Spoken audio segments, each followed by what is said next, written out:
Huwag nyo lamang hong lalaliman ng inyong mga tanong. Nakarahit din ako. Pagalingan ng English, pagalingan ng sinasabi. No, I don't think that's the right thing to do. Na maging public servant. Eh sila naman may galing.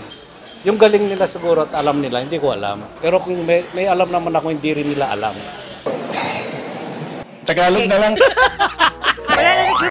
It's rewind time. Mr. President, I move that we recognize the sponsor of the measure, Senator Robin Hood Padilla. So move, Mr. President. Senator Robin Hood Padilla is recognized.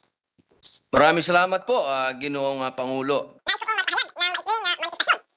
Your Honor, you have to move first that the body accepts the substitute bill. I-move nyo lang po. Opo. I move. Englishin ko na to. I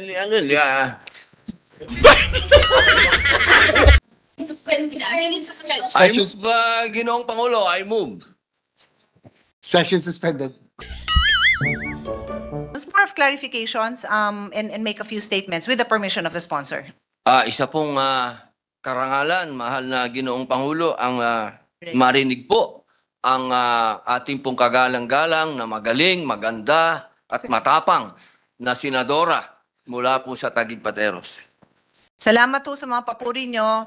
Lahat naman kami maganda dito. Hindi na ho kailangan sabihin yun dahil hindi na ho relevant yun sa ating interpellation.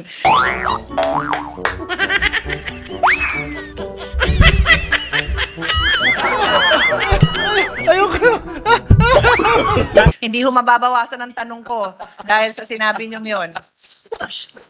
Hira naman, ma'am. Patra mo pa.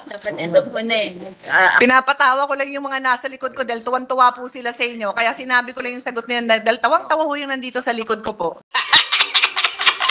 Kasi we are in the period of amendment. Ako na ho magbabasa ng amendment. Kung papayag po kayo, tapos tanggapin nyo na lang po.